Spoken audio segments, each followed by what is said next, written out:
A gun advocate was shot by her own 4-year-old son as he was in the back of her truck. Jamie Gilt is the name of the person who was shot, and luckily she survived the gunshot. Reports indicate that she's expected to survive. Now, investigators said that she was driving a 4-door pickup truck hauling a horse trailer about 3 p.m. when the boy somehow managed to gain access to a .45 caliber handgun and shoot her from the back seat. Now, there's an investigation into this, and she could face charges depending on how this 4-year-old accessed the gun. But what's incredible about this is, she's very boastful about gun rights, and she's very boastful about giving her son access to guns. Let me give you an example of a social media posting of hers. She boasted the night before the shooting on Facebook that her 4-year-old gets jacked up to target shoot the .22 in response to her post suggesting that guns are a better response to a burglary than calling 911. Also, when she got a new gun recently, she referred to it as a toy. And I want to focus on that a little bit. Look, whenever we talk about issues involving guns, we never get into a discussion about gun safety, right? Regardless of what you believe. Let's say you're a huge gun advocate and you want to loosen any and all restrictions. I disagree with you. I think that we need common sense gun legislation.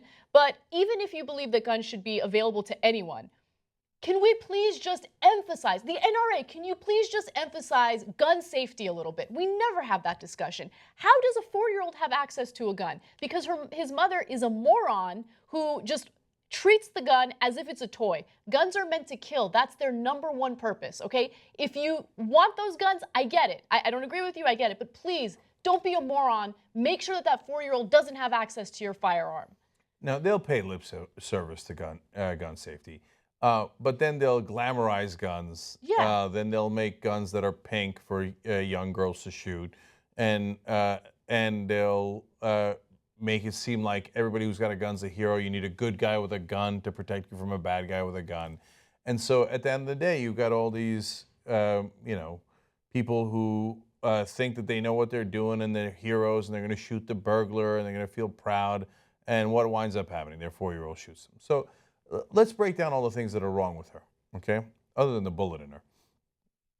Number one, the kid didn't even have a booster seat, which is in most states illegal for a 4-year-old not to have a booster seat. So now, wait, I know that you're thinking that's the least of her problems.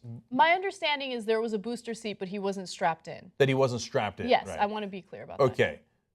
Yeah, riding around with your 4-year-old when he's not strapped in, that's a significant problem, Yeah. okay? Now, you're thinking, come on, Cenk, the kid grabbed a gun, there's much bigger problems, right? No, it goes towards a mindset. The mindset is, who cares? Who cares about my safety? Who cares about your safety? You, I don't care about at all, right? Who cares about my 4-year-old's safety? Yeah. He's strapped in, he's not strapped in, he's got a gun, he doesn't have a gun, who cares, right? And she says that the 4-year-old's jacked up to shoot the gun. Yeah, no shit, Sherlock. He's a 4-year-old. 4-year-olds are jacked up to do anything, right?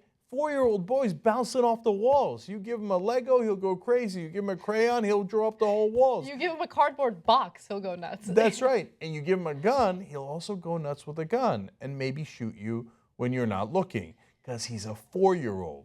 I mean, the stupidity of that is unparalleled. Look, I hate this story. I don't wish ill on anyone, including this woman. But I will say that this was the best case scenario once a 4-year-old has access to a gun and shoots it, right? I'm so happy that this kid didn't accidentally shoot himself. I know. That's the whole time I'm reading the story, I'm thinking, oh, please, please don't accidentally shoot yourself, right?